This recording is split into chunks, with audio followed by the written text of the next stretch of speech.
ويسألونك عن ذي القرنين قل سأتلو عليكم منه ذكرا إنا مكنا له في الأرض وآتيناه من كل شيء سببا فأتبع سببا حتى إذا بلغ مغرب الشمس وجدها تغرب في عين حمئة ووجد عندها قوما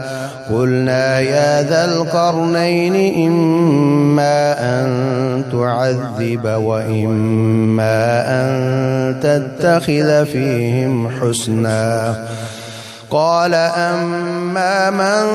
ظلم فسوف نعذبه ثم يرد إلى ربه فيعذبه عذابا نكرا وأما من آمن وعمل صالحا فله جزاء الحسنى وسنقول له من أمرنا يسرا ثم أتبع سببا حتى إذا بلغ مطلع الشمس وجدها تطلع على قوم لم نجعل لهم من دونها سترا كذلك وقد أحطنا بما لديه خبرا ثم أتبع سببا حتى إذا بلغ بين السدين وجد من دونهما قوما لا يكادون يفقهون قولا قالوا يا ذا القرنين إن يأجوج ومأجوج مفسدون في الأرض فهل نجعل لك خرجا على أن تجعل بيننا وبينهم سدا قال ما مكني فيه ربي خير فأعينوني بقوة أجعل بينكم وبينهم ردما آتوني زبر الحديد حتى إذا ساوى بين الصدفين قال انفخوا حتى إذا جعله نارا قال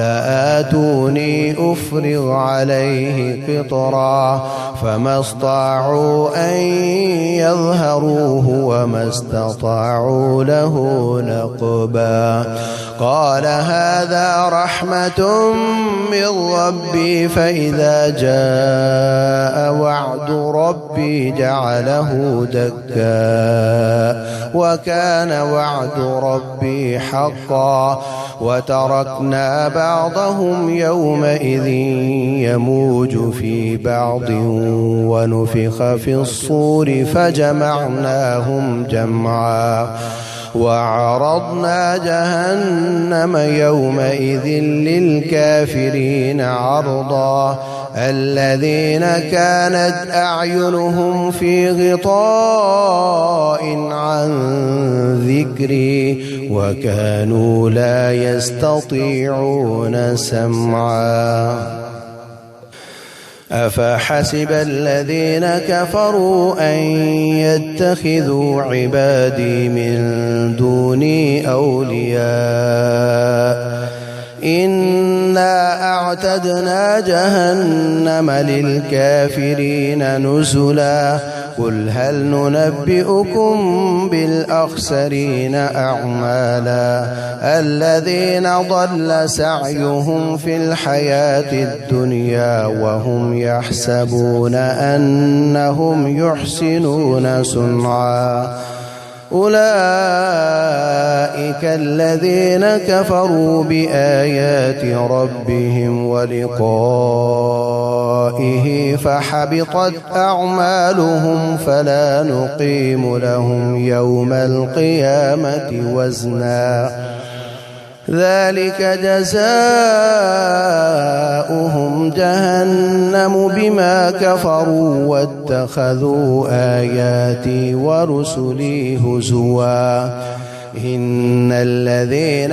آمنوا وعملوا الصالحات كانت لهم جنات الفردوس نزلا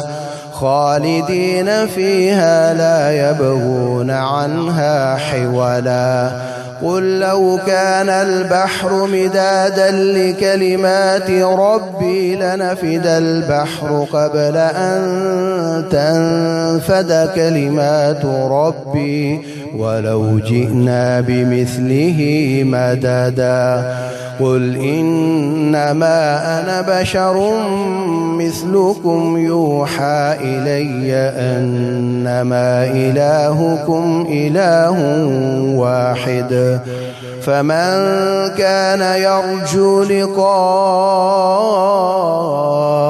ربه فليعمل عملا صالحا ولا يشرك بعبادة ربه أحدا। मुफ्ती मोहम्मद यूसुफ तैयबी के बयानात सुनने के लिए हमारा YouTube चैनल सब्सक्राइब करें और हमारे दीगर सोशल अकाउंट्स लाइक और शेयर करें। जज़ाकल्लाह खैर।